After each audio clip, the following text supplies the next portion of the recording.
Después de que mi esposo falleció, mi nuera me echó de la casa. En la lectura del testamento me arrojó una taza de café y se burló. ¿Te estás divirtiendo viviendo con los perros callejeros? Pero cuando el abogado reveló mi patrimonio, se quedó helada. Me alegra que estés aquí. Sigue mi historia hasta el final y dime desde qué ciudad me estás viendo para saber hasta dónde ha llegado. Nunca imaginé que a los 66 años estaría sin un hogar y sin embargo ahí estaba, de pie en el porche de la casa en la que había vivido durante 38 años, sosteniendo una pequeña maleta mientras mi nuera Sofía arrojaba mis cosas al jardín como si fuera una vagabunda. «No puedes hacer esto, Sofía», dije, con la voz apenas por encima de un susurro. Mis manos temblaban y no podía saber si era por el viento cortante de noviembre o por el impacto de todo aquello. «Esta también es mi casa». Sofía se volvió hacia mí, con las manos en la cintura y las uñas perfectamente arregladas. Llevaba uno de esos conjuntos de yoga carísimos, que cuestan más que mi despensa de todo el mes, con el cabello rubio recogido en una coleta que probablemente le tomó a su estilista 1 hora para que pareciera casual sin esfuerzo. «¿Era tu casa, Beatriz?», dijo despacio, como si le explicara algo a una niña. «Enrique ya no está, y yo no dirijo una caridad para mujeres viejas que no pueden cuidarse solas». Los vecinos empezaban a reunirse. La señora García de al lado fingía regar sus flores secas mientras miraba, y los López, de enfrente, ni siquiera intentaban disimular su curiosidad, murmurando desde sus escalones. «Cuidé de Enrique durante 42 años», dije, con la voz cada vez más firme aunque las lágrimas amenazaban. «Crié a tu esposo, ayudé a criar a tus hijos. Esta casa guarda mi vida». Sofía soltó una risa fría que me revolvió el estómago. «¿Tu vida? Beatriz, seamos realistas. Has sido un peso muerto por años. Enrique te sostuvo, y ahora que él se fue, no voy a hacerme cargo yo». En ese momento, mi nieto Juan dobló la esquina, arrastrando mi vieja mecedora, la misma en la que arrullaba a Enrique Jr. cuando era bebé, lo consolaba en sus pesadillas y esperaba despierta en sus años de adolescencia. «¿Dónde pongo esto, mamá?», le preguntó a Sofía sin siquiera mirarme. «En el montón para la venta de garaje», respondió Sofía sin dudar. «La mayoría de esta porquería ni vale la pena guardarla». Algo dentro de mí se quebró, no mi corazón, que llevaba astillándose desde el funeral de Enrique hace 3 semanas, sino algo aún más vital, la parte de mí que había mantenido todo unido por tanto tiempo. Le dije a Juan: «Esa silla era de mi madre, por favor, es lo único que me queda de ella», acercándome. Sofía se interpuso entre nosotros, con el rostro tenso de irritación. «Todo lo que hay en esta casa es mío ahora, Beatriz. Enrique se lo dejó todo a su hijo, y su hijo me lo dejó a mí. No puedes andar escogiendo». Solté. Yo ayudé a pagar esta casa. Trabajé en 2 empleos mientras Enrique iba a la escuela nocturna. Limpiaba casas para que pudiéramos cubrir la hipoteca, y Enrique lo valoraba, estoy segura. La voz de Sofía goteaba falsa simpatía. «Eso fue hace décadas. ¿Qué has hecho últimamente? ¿Cuándo fue la última vez que pagaste una cuenta aquí? ¿Cuándo fue la última vez que hiciste algo más que ocupar espacio y comerte nuestra comida?» No se equivocaba al decir que hacía años que no aportaba dinero. Enrique quiso que dejara de trabajar cuando consiguió su ascenso en la compañía de seguros. «Un hombre debe mantener a su esposa», dijo, así que me convertí en ama de casa a tiempo completo, criando a nuestro hijo, manteniendo la casa impecable, cocinando cada comida. Cuidé de Enrique con su diabetes, presión alta y problemas cardíacos. Lo llevé a sus citas, recogí sus medicinas, me aseguré de que las tomara. Nada de eso importaba ahora. «¿A dónde se supone que voy?», pregunté, odiando lo pequeña que sonaba mi voz. Sofía se encogió de hombros. «Hay una comunidad para personas mayores como a 20 minutos, lo bastante barata, o tal vez uno de esos moteles de estadía prolongada hasta que lo resuelvas. Estoy segura de que alguien con tu experiencia puede encontrar algún tipo de trabajo». Dijo experiencia, como si fuera algo vergonzoso. Mi nieta Emilia salió cargando una caja con mis fotos. Por un momento pensé que me las traía, pero las dejó junto a los botes de basura. «Emilia, cariño», le dije, extendiendo la mano hacia ella. «Son fotos de tu papá cuando era niño. Fotos tuyas y de Juan de bebés». Emilia miró a su mamá y luego volvió a mirarme. Mamá dice que tenemos que enfocarnos en el futuro, no vivir en el pasado. Se sintió como una bofetada. Había pasado horas conmigo mirando esos álbumes, escuchando historias de la infancia de su papá, aprendiendo nuestra historia familiar. Ahora las tiraba como si no significaran nada. Tienes hasta el atardecer para llevarte tus cosas, dijo Sofía mirando su Apple Watch. Después de eso, lo que quede se dona o se tira. Miré los pedazos dispersos de mi vida, ropa metida en bolsas de basura, libros que había leído 100 veces, figuritas de cerámica que había coleccionado durante años, esparcidos por el césped como restos después de una tormenta. Por favor, intenté una última vez. Déjame quedarme hasta que encuentre un lugar. No seré una molestia. Le dije que podía quedarme en el cuarto de visitas, ayudar con las tareas, hacer lo que fuera necesario, pero Sofía me interrumpió. Number, ya hablé con un agente inmobiliario para poner esta casa en venta. Una casa tan grande es demasiado para que yo y los niños la cuidemos. Vamos a buscar algo más pequeño, quizá con alberca. Estaba vendiendo la casa. La misma casa a la que Enrique y yo habíamos traído a nuestro recién nacido del hospital, donde habíamos celebrado cumpleaños, aniversarios y fiestas, donde Enrique había muerto mientras dormía hace apenas 3 semanas, con mi mano entre las suyas. Cuando llegó el camión de mudanza, la cara de Sofía se iluminó como si lo hubiera estado esperando. Perfecto, les dijo a los mudanceros. Todo lo que está en el césped va a la bodega número 47. Les daré la dirección. Ahí supe que esto no era repentino. Lo había planeado. Rentar una bodega, contratar a los mudanceros, probablemente ya hablar con el agente inmobiliario. Había estado esperando a que Enrique muriera para sacarme de aquí. Mientras los mudanceros cargaban mis cosas, me quedé ahí como un fantasma viendo desaparecer mi vida. Los vecinos miraban, algunos negando con la cabeza, pero nadie intervenía. La señora García por fin se acercó, con voz suave. Beatriz, cariño, si hay algo en lo que pueda ayudar... Estará bien, intervino Sofía antes de que pudiera responder. Beatriz es más fuerte de lo que parece, ¿verdad, Beatriz? Me quedé callada, con miedo de que si hablaba empezara a gritar o a derrumbarme por completo. Cuando el camión se fue, Sofía me dio una tarjeta. Es la dirección de la bodega. Tienes 30 días para decidir qué hacer con tus cosas antes de que empiecen a cobrar. 30 días. 66 años de vida, guardados en una bodega con fecha límite. Al volver hacia la casa, mi casa, aunque ya no era mía, se detuvo y me miró por encima del hombro. Ah, y Beatriz, no vengas aquí a molestar a los niños. Ellos necesitan estabilidad, no recordatorios de tiempos tristes. La puerta se cerró con un peso que me golpeó en el pecho. Me quedé en la banqueta con mi maleta, mirando las ventanas iluminadas de la casa donde había pasado la mayor parte de mi vida. Por primera vez desde el funeral de Enrique, lloré. No las lágrimas controladas que derramé en el cementerio, sino unas crudas e imparables. Los sollozos me sacudían por dentro, de esos que te dejan todo el cuerpo temblando. No tenía dónde quedarme, a quién acudir, y apenas me quedaban unos 5,000 pesos en mi cuenta de cheques. De pie, mientras la luz del día se desvanecía, las palabras de Sofía no dejaban de repetirse en mi cabeza. ¿Y tú qué has aportado últimamente? Si ella supiera la verdad sobre todo lo que yo había entregado a esa familia a lo largo de los años. Si supiera el secreto que había guardado de todos, incluso de Enrique, estaba a punto de aprender que subestimar a Beatriz Morales sería el peor error de su vida. La posada del crepúsculo nunca fue un lugar en el que pensé que terminaría. La alfombra estaba manchada, las paredes eran tan delgadas que se escuchaba todo, y el aire tenía una mezcla de humo de cigarro y desinfectante que nunca desaparecía. Pero era todo lo que mi cheque del Seguro Social podía cubrir, y el encargado me ofreció una tarifa semanal después de que le expliqué mi situación. Habían pasado 3 semanas desde que Sofía me echó, y estaba descubriendo lo que se sentía ser invisible.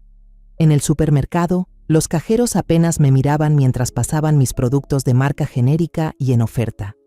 En la lavandería, los más jóvenes pasaban junto a mí como si no existiera, incluso en el centro para personas mayores, donde había empezado a almorzar 2 veces por semana porque era gratis, me sentaba sola mientras las demás mujeres reían hablando de sus nietos y de sus juegos de bridge. Había intentado llamar a Emilia y a Juan más de una vez, pero las llamadas iban directo al buzón. Cuando Emilia por fin contestó, su voz sonaba fría y distante. «Mamá dice que no deberíamos meternos en problemas de adultos», me dijo como si hubiera practicado la frase. «Dice que tú lo resolverás y serás más fuerte por eso». Problemas de adultos, como si quedarse sin hogar a los 66 años fuera una especie de lección de vida. Había pasado 2 veces frente a la casa, esperando ver a los niños cuando Sofía no estuviera. La segunda vez, ella salió furiosa por la puerta principal, con el rostro torcido de enojo. «Te dije que no vinieras por aquí», gritó lo bastante fuerte para que medio vecindario la escuchara. «Los niños no quieren verte, Beatriz. Solo los confundes con tu drama». Drama. Así llamaba a echarme de mi propia casa. Ahora mis días transcurrían en esa habitación estrecha del motel, viendo concursos de televisión y tratando de estirar lo poco que me quedaba. Había solicitado trabajos de medio tiempo, en tiendas, limpieza, cualquier cosa que aceptara a una mujer de mi edad, pero nada había salido. Lo peor no era la habitación diminuta, ni las manchas dudosas en la colcha, ni siquiera las miradas de lástima de otros huéspedes, preguntándose qué había hecho para terminar ahí. Lo más difícil era ver las publicaciones de Sofía en Internet. Nunca había usado Facebook, pero una mujer del centro para personas mayores me mostró cómo abrir el perfil de Sofía en su teléfono. Cada pocos días publicaba fotos de la casa, los muebles nuevos que había comprado, las renovaciones que planeaba, cenas familiares con los niños viéndose felices y bien alimentados. En sus textos hablaba de nuevos comienzos, de enfocarse en el futuro y de enseñarles a los niños sobre independencia y autosuficiencia.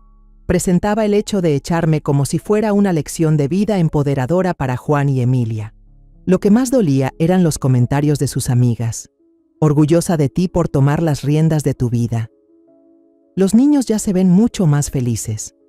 Es increíble lo mucho más ligera que se siente la casa sin energía negativa». Energía negativa.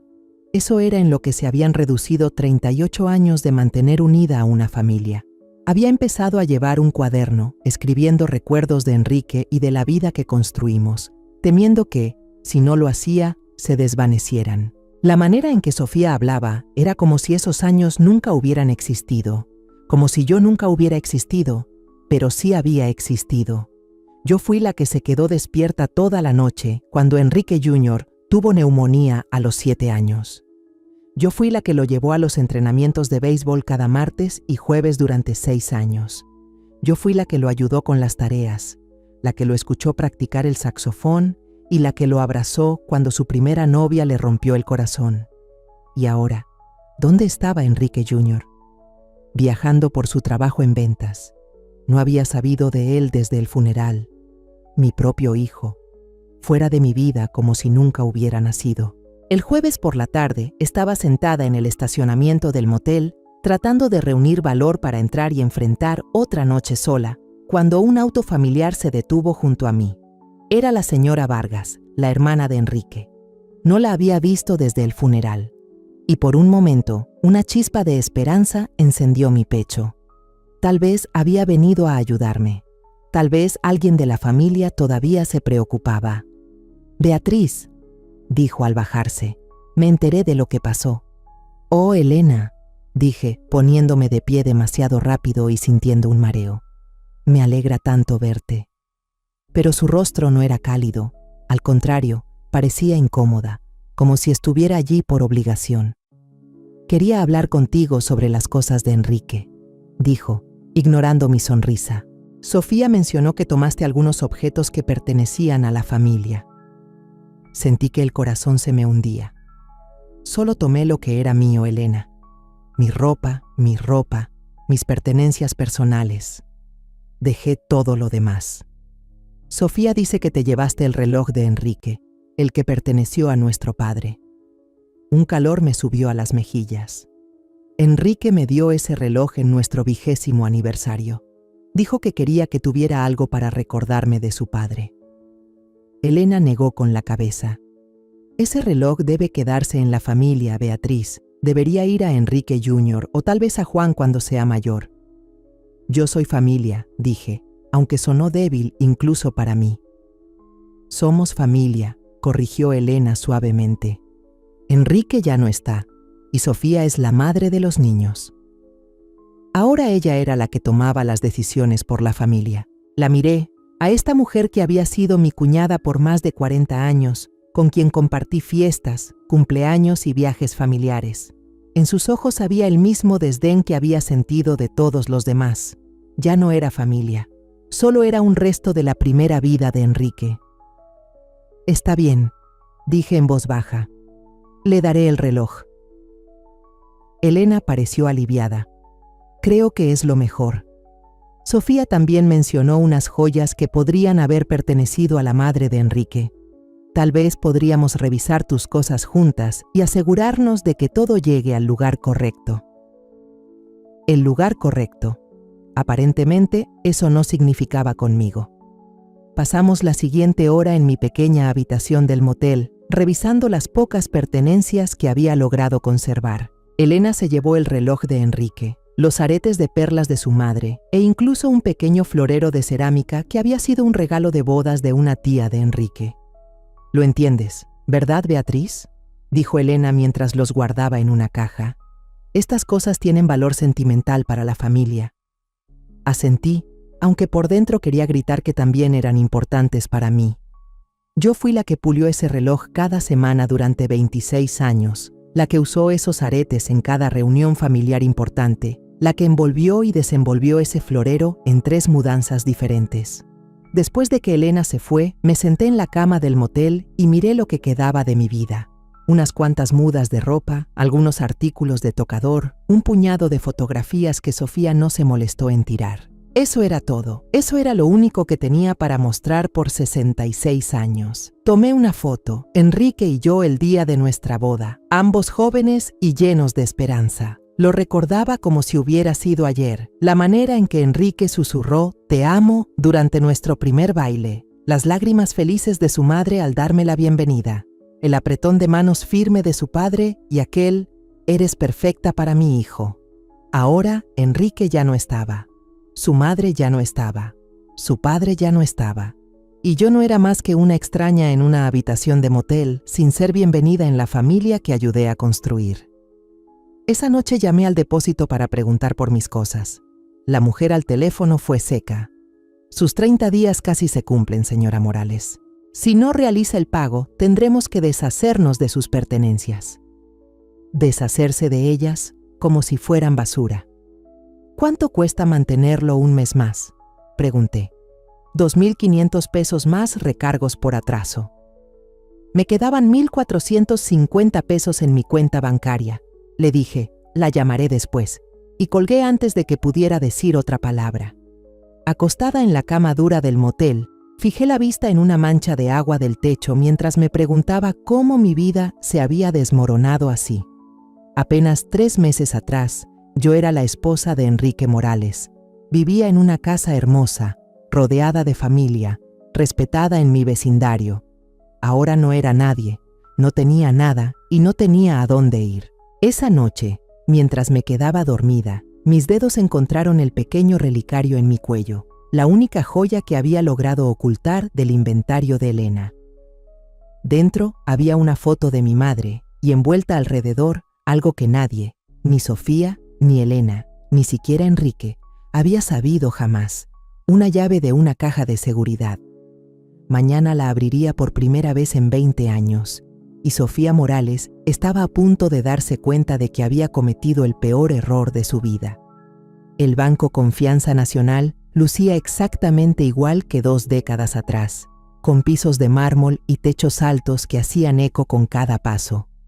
Sentada en la sala de espera, apretaba mi bolso con tanta fuerza que se me pusieron blancos los nudillos. Un joven banquero confirmó mi identidad y trajo la caja de seguridad que no había tocado desde 1983. Mis manos temblaban al meter la llave, preguntándome por un instante si todo lo habría imaginado. Tal vez la caja estaba vacía. Tal vez la joven asustada que abrió esa cuenta hace 40 años solo se había engañado pensando que construía algo. Pero cuando la puerta de metal se abrió, todo estaba exactamente como lo había dejado. Papeles apilados con cuidado y sellados en bolsas de plástico para protegerlos del paso del tiempo. Certificados de acciones, escrituras de propiedades, estados de cuenta de bancos que Enrique jamás conoció y, en el fondo, un grueso cuaderno de cuero que documentaba cada transacción, cada inversión, cada paso que había dado para construir algo que fuera solo mío. Con manos temblorosas abrí en la primera página, escrita con la letra prolija de mi yo más joven. 15 de enero de 1963. Enrique cree que los martes en la noche tomo clases de costura. En realidad, trabajo como contadora en la tienda de ropa de la señora Torres, 150 pesos a la semana. No es mucho, pero es mío. Leer esas palabras me trajo todo de vuelta. El miedo, el secreto, la planificación deliberada que moldeó mi vida durante décadas. Enrique no era un mal hombre, pero era muy de su época. Creía que una esposa no debía trabajar, que era el papel del esposo proveer y de la esposa cuidar el hogar. Al inicio de nuestro matrimonio, cuando mencioné tomar un empleo de medio tiempo, me miró con genuina tristeza y preguntó: ¿estás diciendo que no puedo mantener a mi propia familia? Esa mirada en sus ojos me hizo abandonar el tema de inmediato. Aún así, nunca olvidé el miedo que sentí durante su breve desempleo en 1962. Durante 3 meses sobrevivimos con ahorros y pequeños préstamos de mi padre, y yo me quedaba despierta por las noches aterrada de que lo perdiéramos todo. Fue entonces cuando decidí que necesitaba algo que fuera solo mío, algo que pudiera mantenernos a salvo si Enrique volvía a perder su trabajo. Empecé poco a poco, aceptando un empleo de contabilidad en la tienda de la señora Torres y diciéndole a Enrique que estaba aprendiendo a coser, luego tomando turnos los fines de semana, haciendo inventario en la ferretería, diciendo que iba a visitar a mi hermana. Cada centavo que ganaba lo guardaba en una cuenta aparte, en un banco que Enrique no conocía. Pasaba las páginas de mi diario, siguiendo el crecimiento constante de mis finanzas ocultas. En 1965 usé esos ahorros para comprar un pequeño dúplex en una zona difícil de la ciudad. No era elegante, pero la renta de las 2 unidades cubría de sobra la hipoteca. Enrique nunca preguntó de dónde salía el dinero extra para la comida y las cuentas. Le gustaba tener una esposa que pudiera manejar tan bien el hogar. Para 1970 ya tenía 3 propiedades en renta. Para 1975 me había metido en acciones, pasando mis noches del club de costura en la biblioteca, enseñándome sobre inversiones a través de revistas financieras e informes anuales. Enrique llegaba a casa y me veía hojeando Better Homes and Gardens, sin imaginar que había pasado la tarde estudiando rendimientos de dividendos y relaciones precio-beneficio. «Eres muy afortunada, Beatriz», decía. «No tienes que preocuparte por el dinero, solo puedes concentrarte en hacer que nuestro hogar sea hermoso. Si tan solo hubiera sabido que, mientras él se preocupaba por su modesto sueldo y su pequeña pensión, yo estaba construyendo en silencio una cartera que lo habría dejado atónito». El banquero carraspeó suavemente. «Señora Morales, ¿todo está bien?» Me di cuenta de que había estado sentada ahí por 20 minutos, perdida en mis pensamientos. «Sí, estoy bien. ¿Podría darme un momento a solas con la caja, por favor?» Cuando se fue, saqué mis estados de cuenta más recientes, esos que no me había atrevido a abrir desde que Enrique murió. Estaba tan metida en el papel de viuda afligida, en ser quien todos esperaban que fuera, que había ignorado el imperio financiero que había construido en 40 años. Los números me marearon. Mi portafolio de acciones, administrado por un corredor que solo me conocía como B. Morales, valía 46 millones de pesos. Las propiedades inmobiliarias, ya 8 en diferentes etapas de plusvalía, sumaban otros 62 millones de pesos y los pequeños negocios en los que había invertido en silencio habían crecido hasta convertirse en algo que apenas reconocía. El último estado mostraba mi patrimonio neto en 174 millones de pesos. Me quedé mirando la cifra hasta que se volvió borrosa. Era más de lo que Enrique había ganado en toda su vida laboral. más de lo que Sofía vería jamás, incluso si gastaba hasta el último centavo del modesto seguro de vida y pensión de Enrique, y aún así me había dejado de lado como si no fuera nada. Pensé en las últimas 3 semanas, en las noches que pasé despierta en ese horrible motel, preocupada por la comida, la vergüenza de hacer fila para almorzar gratis en el centro para mayores, la lástima en los ojos de Elena mientras se llevaba lo último que me quedaba. Todo eso mientras yo estaba sentada sobre casi 180 millones de pesos. ¿Por qué lo había mantenido oculto tanto tiempo? Al principio era para proteger el orgullo de Enrique. Él creció creyendo que un hombre que no podía mantener a su familia era un fracasado, y yo lo quería demasiado como para hacerlo sentir que no era suficiente. Con el tiempo, se volvió algo natural, parte de quién era yo, y siendo honesta, siempre hubo una parte de mí que disfrutaba tener ese secreto. En un mundo donde se esperaba que fuera dependiente y sin poder, yo había construido en silencio algo fuerte y mío. Era mi acto silencioso de desafío, mi manera de probarme que era más que solo la esposa de Enrique Morales.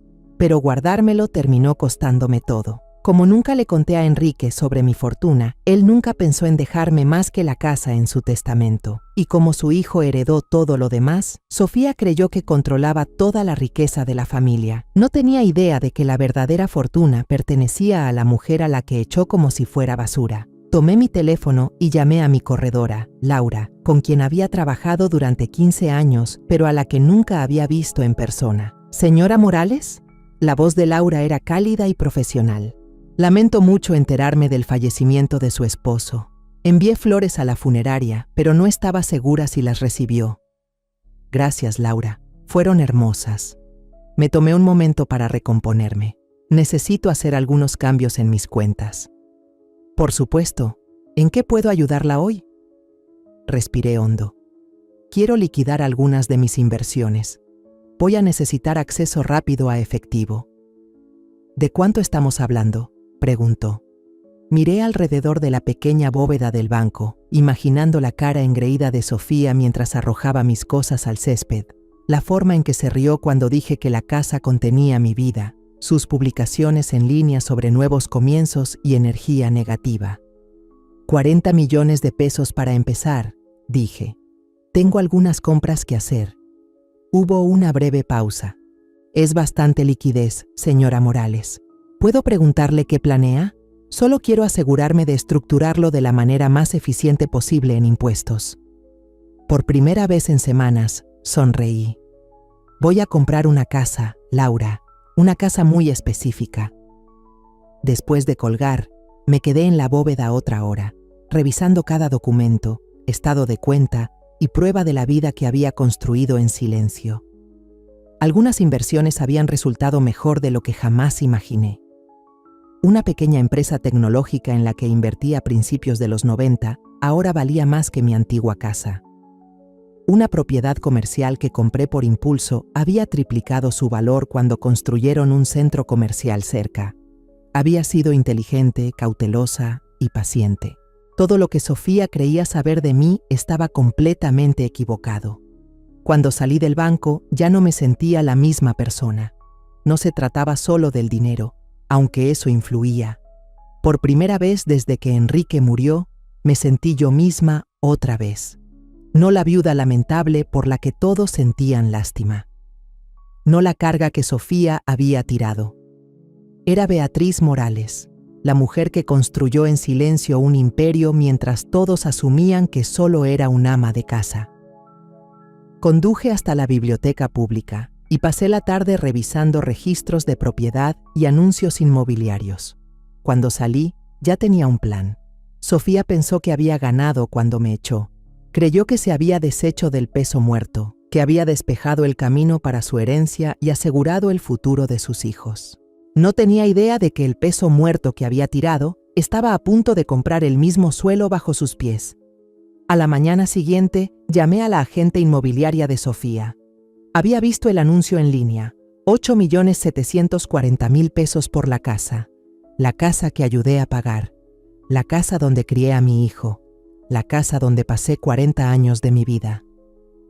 Quiero hacer una oferta, le dije a la agente. En efectivo, sin condiciones. Puedo cerrar en 2 semanas. La voz de la agente se iluminó. Eso es maravilloso. ¿Qué precio tiene en mente? Imaginé la cara soberbia de Sofía cuando me llamó peso muerto, la forma en que les dijo a los vecinos que no podía cuidarme sola y sus publicaciones en redes celebrando mi ausencia. 9.920.000 pesos, dije. 680.000 por encima del precio. En efectivo, era hora de que aprendiera que había subestimado a la mujer equivocada. Debió recibir la llamada de su agente el viernes al mediodía, porque a las 12:47 de la tarde, mi teléfono se encendió con un número que había bloqueado semanas atrás. Lo ignoré, pero las llamadas seguían llegando, 7 en 10 minutos, hasta que se rindió y empezó a mandar mensajes. ¿Quién está intentando comprar mi casa? Beatriz, sé que eres tú de alguna manera. Llámame ahora mismo o voy a llamar a la policía. Dejé el teléfono a un lado y seguí empacando. Después de 3 semanas en la posada del crepúsculo, me iba a mudar a un departamento amueblado en el centro. Nada lujoso, pero limpio y respetable mientras esperaba que se cerrara la compra de la casa. Ya había firmado el contrato de arrendamiento y pagado 6 meses por adelantado, notando cómo la actitud del administrador cambiaba cuando le entregué el efectivo en lugar de llenar solicitudes para revisar mi crédito. Mi teléfono volvió a sonar. Esta vez, un buzón de voz de Enrique Jr., la primera vez que escuchaba la voz de mi propio hijo desde el funeral. Mamá, Sofía dice que alguien está intentando comprar la casa con una oferta en efectivo muy por encima del precio de venta.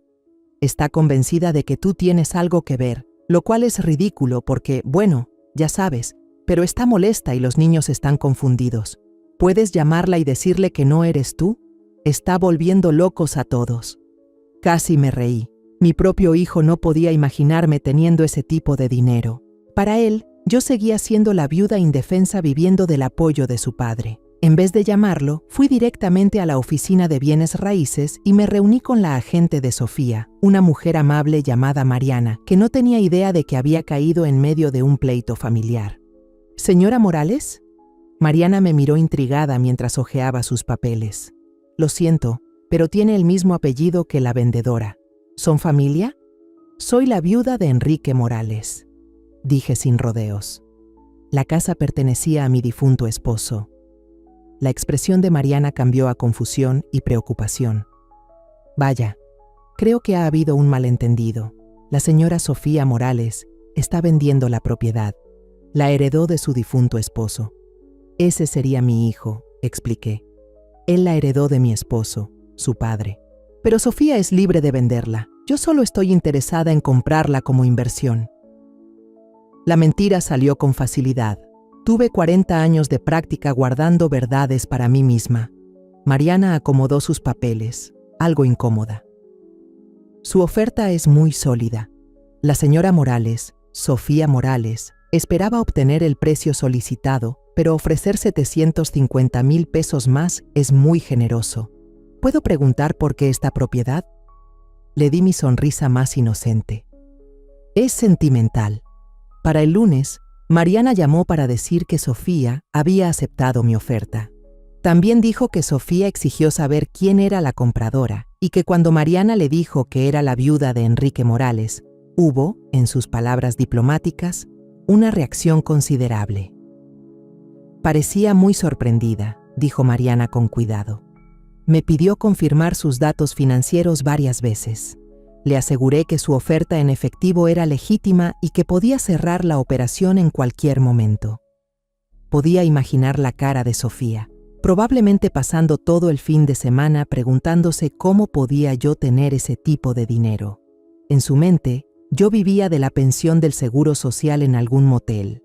La idea de que pudiera comprar una casa de 8,5 millones de pesos en efectivo debía parecerle irreal. Siempre había tenido una fijación con el dinero, incluso cuando Enrique vivía. Recordaba cómo miraba nuestras cuentas cuando nos visitaba, haciendo comentarios sobre cómo subían los costos, lo afortunado que era Enrique de tener una pensión segura. Incluso una vez le preguntó directamente cuánto había ahorrado para el retiro, y él se veía incómodo. Sofía, eso realmente no es asunto tuyo. le dijo con suavidad. Ella me dijo, solo me preocupo por ustedes dos. Quiero asegurarme de que estén preparados para el futuro. Ahora me preguntaba si ya estaba haciendo cálculos en aquel entonces, imaginando lo que pensaba que Enrique valía y planeando cómo usarlo cuando él ya no estuviera. El martes decidí divertirme un poco. Conduje hasta allá durante el día, cuando Sofía estaría en su trabajo de medio tiempo en la boutique del centro. Juan estaba en la escuela, pero Emilia estaba en casa enferma. A través de la ventana de la sala, la vi acurrucada en el sofá viendo la tele. Toqué la puerta y me abrió en pijama, con cara de sorprendida y un poco de culpable. Abuela Beatriz. Miró por encima del hombro con nerviosismo. Mamá no está. Lo sé, cariño. Solo quería saber cómo te sientes. Tu abuela Elena dijo que estabas resfriada. Emilia asintió, pero no me invitó a pasar. Estoy bien. Solo me quedé en casa sin ir a la escuela hoy. ¿Estás comiendo bien? ¿Tomando tus vitaminas? Metí la mano en mi bolso, saqué un billete de 400 pesos y se lo tendí. Toma, dile a tu mamá que te pida una sopa para el almuerzo. La de pollo con fideos es la mejor cuando estás enferma. Ella miró el billete como si fuera algo raro. Abuela, ¿de dónde sacaste esto? La pregunta me golpeó fuerte. En su mente, yo estaba tan quebrada que 400 pesos le parecían sospechosos. He estado administrando mi dinero con cuidado, le dije. Ahora tómalo y cómprate algo saludable para comer. Lo tomó con desgana, todavía con cara de duda. Abuela, ¿estás bien? Mamá dijo que estabas viviendo en un motel y que no podías quedarte con las cosas del abuelo. Tu mamá estaba equivocada en muchas cosas, dije en voz baja. Estoy perfectamente bien, cariño, mejor que bien, de hecho. Vi que se quedó pensando. ¿Te está ayudando alguien? Mamá dice que a veces el gobierno ayuda a los ancianos que no pueden cuidarse solos. Ancianos que no pueden cuidarse solos. Así era como Sofía me había descrito ante mi propia nieta. Emilia, cariño, siempre he podido cuidarme sola. También he cuidado de otras personas, por mucho tiempo. A veces los adultos no ven las cosas con claridad, aunque crean que sí. Ella asintió despacio, aunque podía notar que no lo entendía del todo. ¿Le dirás a tu mamá que pasé a verte? ¿Le digo lo del dinero? Sonreí. Puedes decirle lo que quieras, cariño. Esa tarde, Sofía me llamó directamente. Esta vez contesté. ¿Qué diablos estás intentando, Beatriz? Sin saludo. No estoy jugando, Sofía. Escuché que estás poniendo la casa en venta y me interesa comprarla. ¿Con qué dinero? Respondió, con la desconfianza chorreando de su voz. Vives en un motel. Ni siquiera pudiste pagar para guardar las cosas de Harold. Mantuve mi tono parejo. Ya había encontrado la forma de conseguir el financiamiento. A veces las cosas salen mejor de lo que esperas. ¿Qué tipo de financiamiento? ¿Quién te daría un préstamo tan grande? Pude escuchar un toque de pánico en su voz. Ella había calculado cada movimiento. Creía tener el control de cada pieza.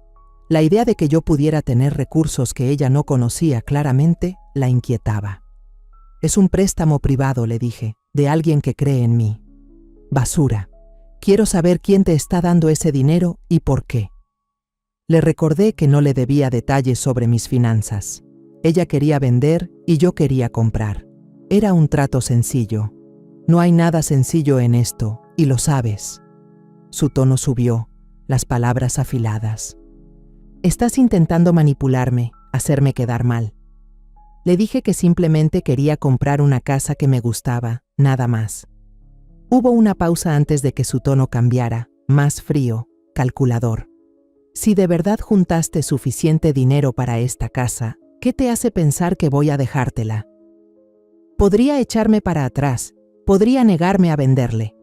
Le dije que sí, que podía, pero le recordé que ya había firmado el contrato de compra, y Mariana mencionó que ya había invertido bastante en la mudanza, depósitos, mudanceros. Echarse atrás ahora saldría caro. Otra pausa. Has estado planeando esto, ¿verdad? Todo ese papel de viuda indefensa fue solo una actuación. Le dije que nunca me había declarado indefensa. Ella simplemente lo había asumido. ¿De dónde está saliendo este dinero, Beatriz? No lo tenías cuando Enrique murió. ¿Pediste un crédito hipotecario inverso sobre alguna propiedad? ¿Vendiste algo valioso de la familia?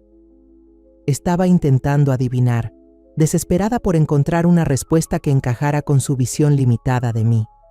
Le dije que el dinero era mío. Siempre lo había sido. Eso es imposible. Enrique te mantuvo todo el matrimonio. Nunca trabajaste, nunca trajiste dinero. No hay manera de que tengas esa cantidad a menos que la hayas sacado de algún otro lado. Sentí esa vieja oleada de rabia subirme por el pecho, la misma que sentí cuando tiró mis cosas al jardín. No sabes nada de lo que he hecho por esta familia, Sofía. No sabes nada de mí. Sé lo suficiente, sé que escondes algo y voy a descubrir qué es. La llamada terminó de golpe. Dejé el teléfono y miré alrededor de mi nuevo departamento, pensando en lo que Sofía había dicho. Tenía razón en una cosa.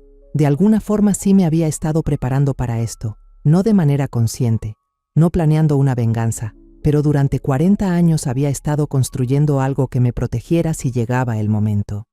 Solo que nunca pensé que la amenaza vendría de mi propia familia. A la mañana siguiente, Mariana llamó. Señora Morales, tengo una noticia inusual. La vendedora quiere más papeles sobre su financiamiento.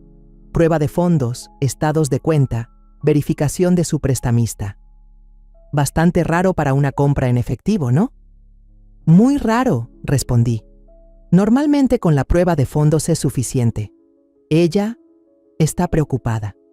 Mencionó algo sobre disputas familiares, que quiere asegurarse de que todo sea legítimo. Sonreí. Dígale a Sofía que puede ver lo que quiera. Agende la reunión para el viernes por la mañana. Llevaré todo. ¿Está segura?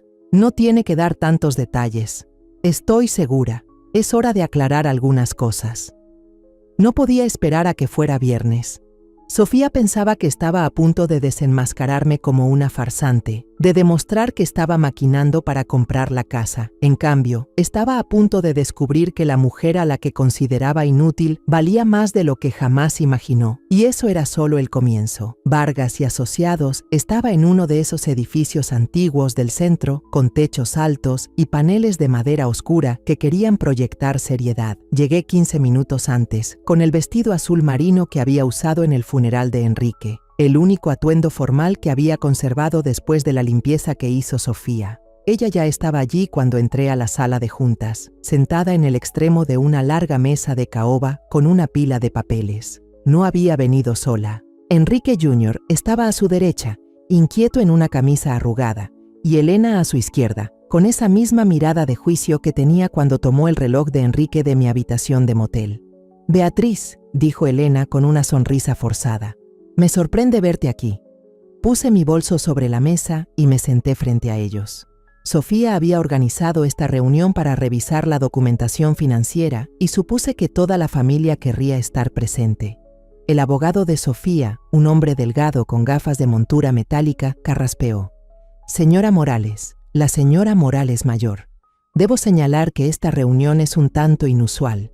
Mi clienta está preocupada por el origen de los fondos para la compra de su casa y ha solicitado pruebas de su capacidad financiera. Sonreí. Claro, traje todo lo que me pediste. Metí la mano en mi bolso y saqué una carpeta gruesa con estados de cuenta bancarios, reportes de inversiones y registros de propiedades. Mientras los acomodaba sobre la mesa, vi cómo los ojos de Sofía se agrandaban. Estos son los estados de cuenta de mis cuentas principales de cheques y ahorro, dije señalando el primer grupo. Como pueden ver, tengo más que suficientes activos líquidos para pagar la casa sin pedir un préstamo. Enrique Jr. se inclinó hacia adelante, entrecerrando los ojos. Mamá, estos números no pueden ser reales. Sofía le arrancó los papeles de las manos y su rostro perdió el color al leerlos. Estos son falsos. Tienen que ser falsos. Te aseguro que no lo son, respondí con calma. Señor Vargas, supongo que verificará esto directamente con los bancos. El abogado asintió, tomando notas. Es lo normal en transacciones de este tamaño. ¿Este tamaño? La voz de Sofía subió de tono. ¿Qué tamaño? ¿De cuánto dinero estamos hablando? Saqué otro grupo de papeles. Estos son los estados de cuenta de mi portafolio de inversiones. acciones, bonos, fondos mutuos, todo administrado por Laura Mendoza en Gestión de Riqueza Horizonte. Puedes llamarla tú misma. Elena tomó uno con las manos temblorosas. Beatriz, aquí dice que tienes más de 38 millones de pesos mexicanos solo en acciones. 43.700.000 pesos hasta la semana pasada. Corregí. El mercado me ha tratado bien. Enrique Jr. me miraba como si fuera una extraña.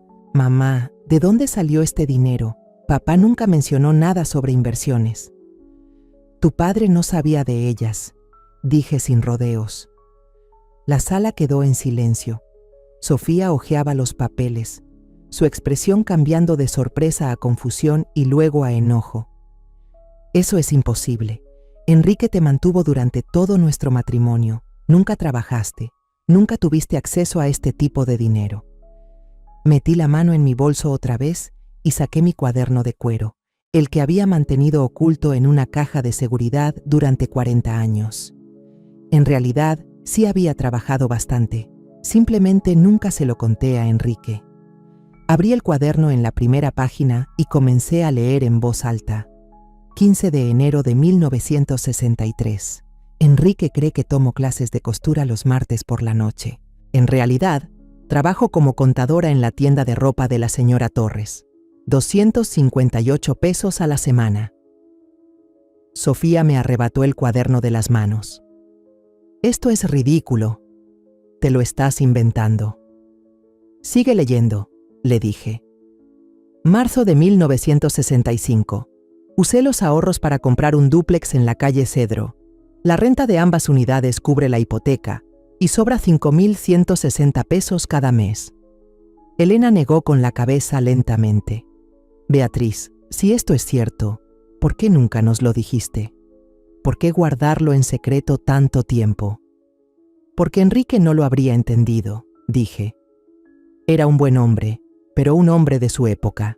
Necesitaba sentir que él era quien proveía para la familia. Si hubiera sabido que yo trabajaba, que estaba construyendo un patrimonio por mi cuenta, habría herido su orgullo. Enrique Jr. hojeó más papeles. Mamá, algunas de estas propiedades, conozco esas direcciones. Ese dúplex en la calle Cedro, ¿todavía lo tienes? Ahora tengo 8 propiedades en renta, respondí, además de bienes raíces comerciales, y he sido socia silenciosa en varios negocios pequeños a lo largo de los años. Sofía golpeó la mesa con la mano, haciendo que todos se sobresaltaran. Esto es una mentira. ¿Me estás diciendo que mientras Enrique se mataba trabajando en esa compañía de seguros, preocupado por los fondos universitarios y la jubilación, tú estabas sentada sobre millones? Estaba construyendo seguridad financiera para nuestra familia, respondí con firmeza. Enrique nunca tuvo que preocuparse por el dinero porque yo me aseguré de que siempre tuviéramos suficiente. ¿Mintiéndole? ¿Engañando a tu propio esposo? Mi temperamento se encendió, protegiéndolo, asegurándome de que, si algo le pasaba a su trabajo, si se enfermaba, si la compañía de seguros quebraba, no perdiéramos todo. Y resultó ser la decisión correcta cuando tuvo su primer infarto y no pudo trabajar durante 6 meses. Enrique Jr. frunció el ceño, pero el seguro por discapacidad de papá cubrió ese tiempo. El seguro por discapacidad de tu padre cubrió el 60% de su salario, dije. El resto salió de mis ingresos por rentas. ¿Cómo crees que mantuvimos la casa, que pudiste seguir en la universidad y que conservamos el mismo estilo de vida? La verdad cayó sobre ellos como una manta pesada. Durante 40 años habían creído que Enrique era el único pilar financiero de la familia. Nunca se habían preguntado de dónde salía el dinero extra cuando las cosas se ponían difíciles. Nunca se cuestionaron cómo siempre teníamos lo suficiente para emergencias y gastos imprevistos. Sofía seguía hurgando entre mis papeles, con las manos temblando de ira. Aunque todo esto sea cierto, aunque de alguna manera escondieras millones de pesos a tu propio esposo, no cambia nada. Enrique dejó todo a su hijo. Y Enrique Jr. me dejó todo a mí. Esa es la herencia legal. Tienes toda la razón, respondí. Los bienes de Enrique pasaron a Enrique Jr. y los bienes de Enrique Jr. vinieron a mí. Pero mis bienes eran míos, dijo Elena con voz vacilante. Beatriz, Seguramente parte de este dinero vino del ingreso de Enrique a lo largo de los años. Las leyes de bienes mancomunados aplicarían si Enrique hubiera sabido del dinero y contribuido a él, explicó el abogado. Pero si la señora Morales construyó esta fortuna de manera independiente, usando ingresos que su esposo nunca conoció, probablemente se consideraría propiedad separada. El rostro de Sofía se puso rojo intenso.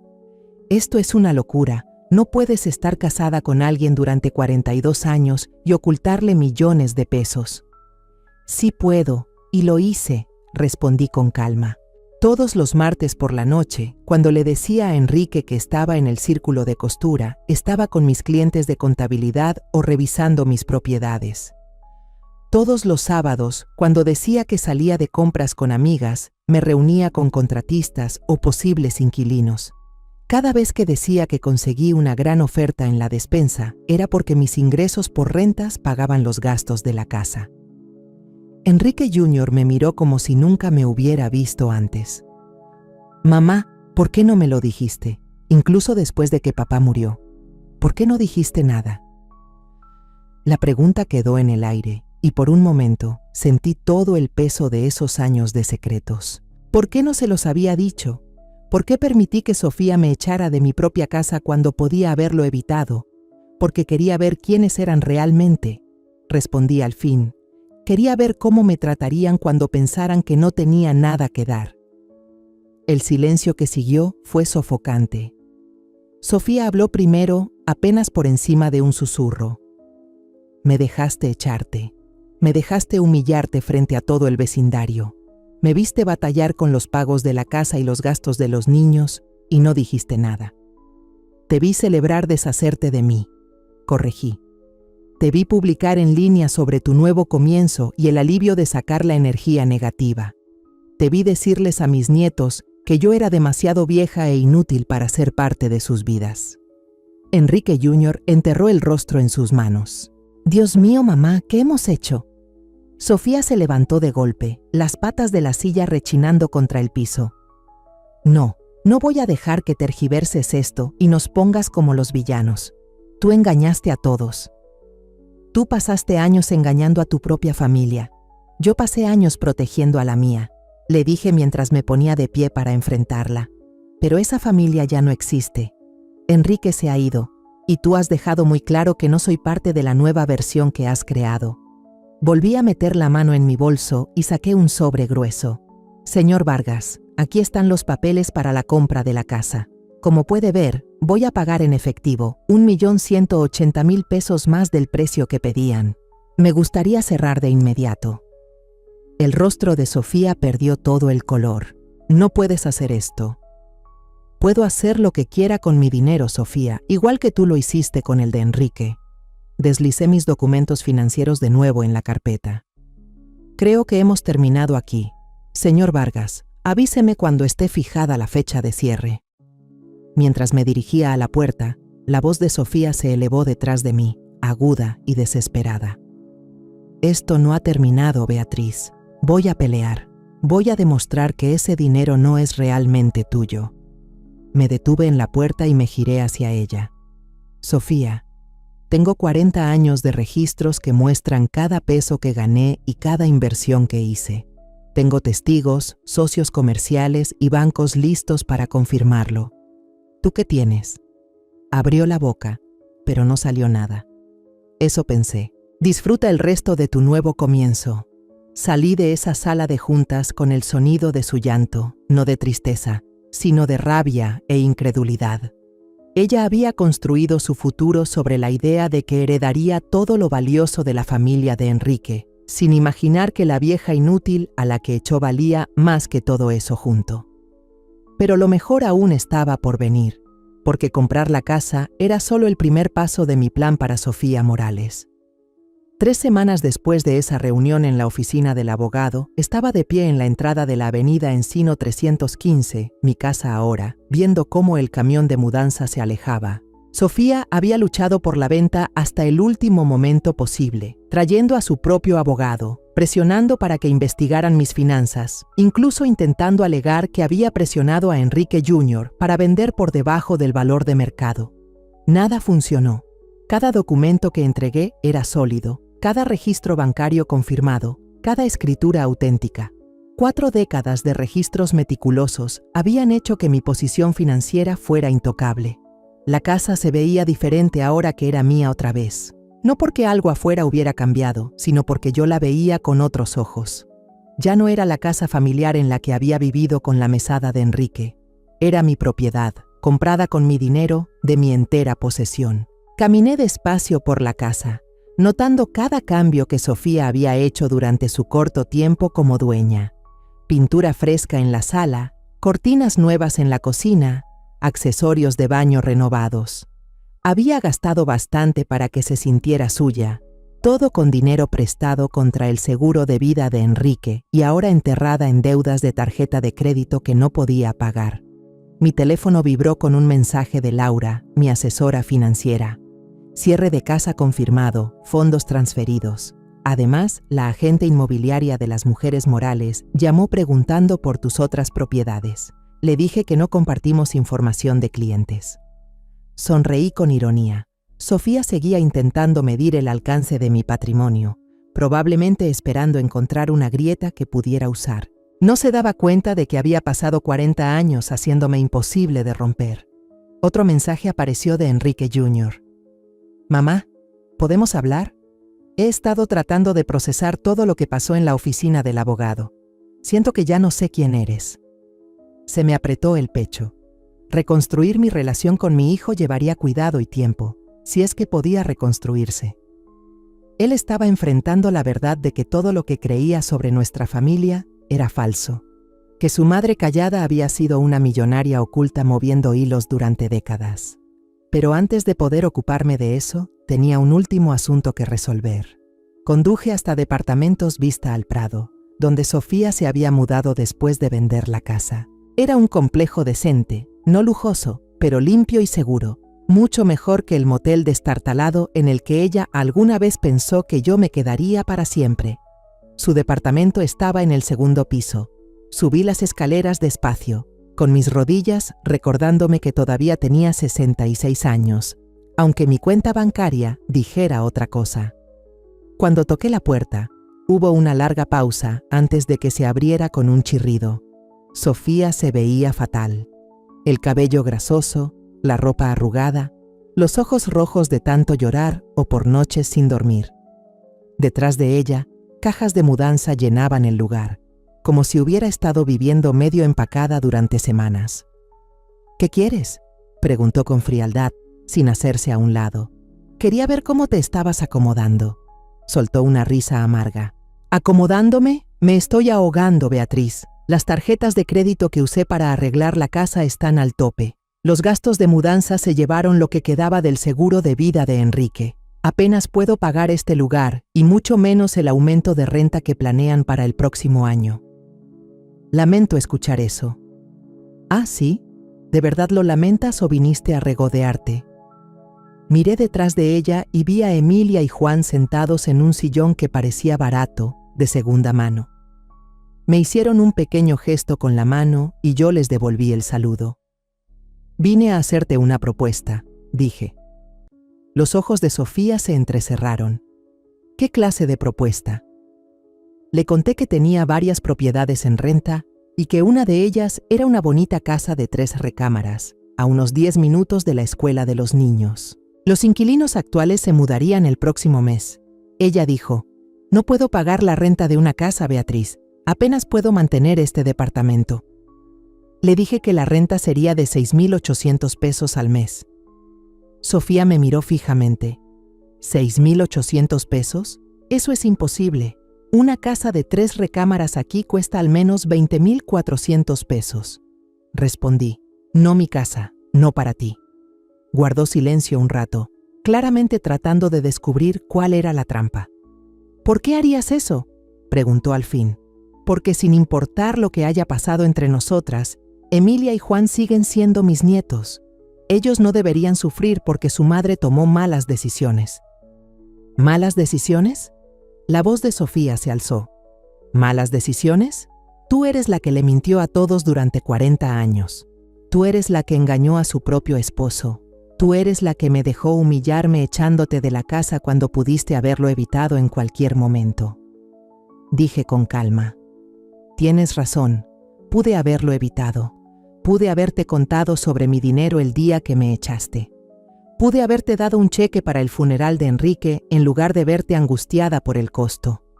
Pude haberte ayudado con la universidad de los niños, las reparaciones de la casa o cualquiera de los otros problemas financieros que me mencionaste durante los años. Para entonces, Sofía ya estaba llorando, con el maquillaje corrido por lágrimas feas. «¿Entonces por qué no lo hiciste?», preguntó. «Porque quería ver quién eras realmente cuando pensabas que no tenía nada. Quería ver si la mujer con la que se casó mi hijo sería amable con una viuda indefensa o si la tiraría a la basura en cuanto se volviera una molestia». Las palabras quedaron pesadas entre nosotras. «Y ahora ya lo sabes», dijo Sofía en voz baja. «Ahora lo sé», respondí, sacando de mi bolso un contrato de arrendamiento que mi abogado había preparado. «La oferta sigue en pie. 6,800 pesos al mes, con servicios incluidos. Contrato mes a mes.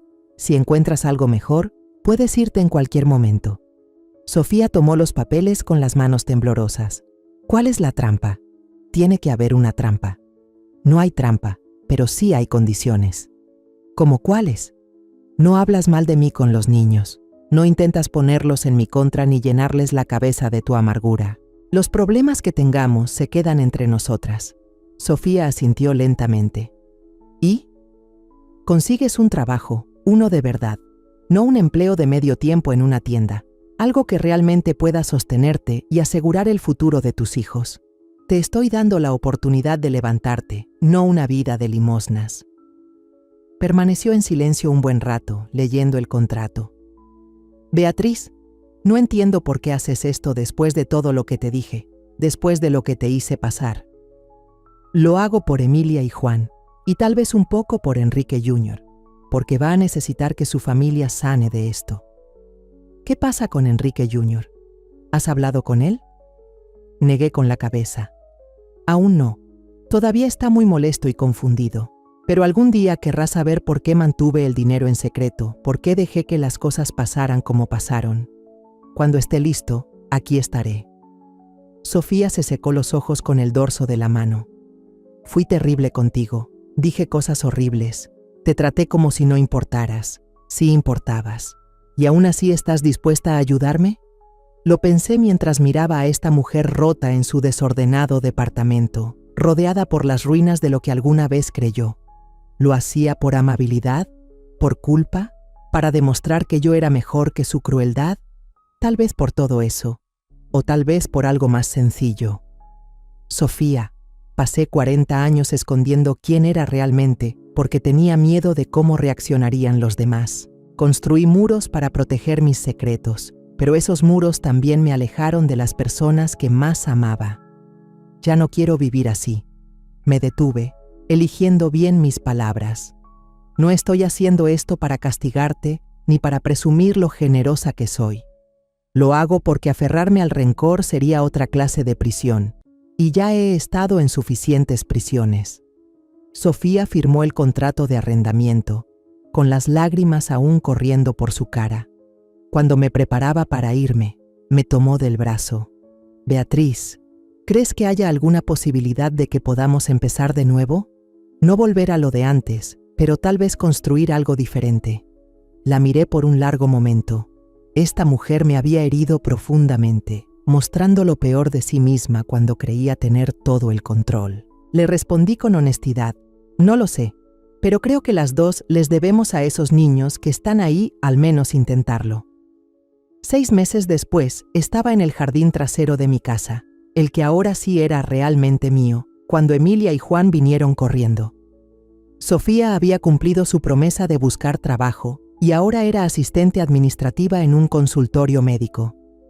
No era algo llamativo, pero era estable y parecía orgullosa de mantenerse por sí misma. «Abuela Beatriz», gritó Emilia, «mamá dice que mañana nos vas a llevar de compras para la escuela». «Si eso es lo que quieren», dije, dejando mis tijeras de podar. Juan me miró con los ojos de Enrique. «Abuela, ¿es cierto que eres muy rica?». Sonreí. Estoy cómoda, cariño. Pero muy rica, de verdad. Mamá dice que podrías comprar todo lo que quisieras.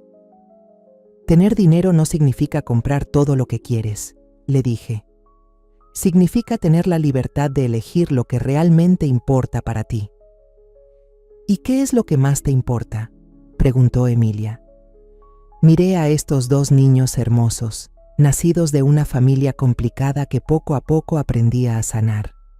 Pensé en Enrique Jr., que me había llamado la semana pasada por primera vez desde la reunión con los abogados, preguntando con cautela si podíamos almorzar juntos. Pensé en Sofía, trabajando duro no solo en su empleo, sino también en convertirse en una mejor versión de sí misma. La familia, respondí, pero no el tipo de familia que te obliga a renunciar a quien eres para encajar, el tipo que te quiere exactamente por quien eres. Mientras los niños se alejaban corriendo a jugar, me recosté en la silla del jardín y miré la casa que había visto tanto dolor y engaño, pero que ahora se estaba convirtiendo en algo mejor. Los muros que había construido alrededor de mis secretos por fin habían caído, no de la forma destructiva que temía, sino de una manera que dejaba entrar la luz. Por primera vez en 40 años, era exactamente quien aparentaba ser. Beatriz Morales, una mujer con recursos, una mujer con valores, una mujer que había aprendido que la mejor venganza no es la crueldad ni el castigo. La mejor venganza es vivir bien, bajo tus propios términos, con las personas que realmente merecen tu amor. Y yo, por fin, estaba viviendo bien. La historia que hemos contado es ficticia, pero está basada en algunos hechos reales. Los nombres y lugares han sido cambiados para proteger la identidad de los involucrados. No lo contamos para juzgar, sino con la esperanza de que alguien escuche y se detenga a pensar: ¿cuántas madres están sufriendo en silencio dentro de sus propios hogares? Sinceramente me da curiosidad. Si fueras tú, en mi lugar, ¿qué harías? ¿Elegirías quedarte callada para mantener la paz? ¿O te atreverías a enfrentarlo todo para recuperar tu voz? Quiero saber qué piensas, porque cada historia es una vela que puede iluminar el camino de alguien más. Dios siempre bendice, y creo firmemente que el valor nos lleva a días mejores. Mientras tanto, en la pantalla final, te dejo con dos de las historias más queridas del canal. Te aseguro que te van a sorprender. Gracias por quedarte conmigo hasta el final.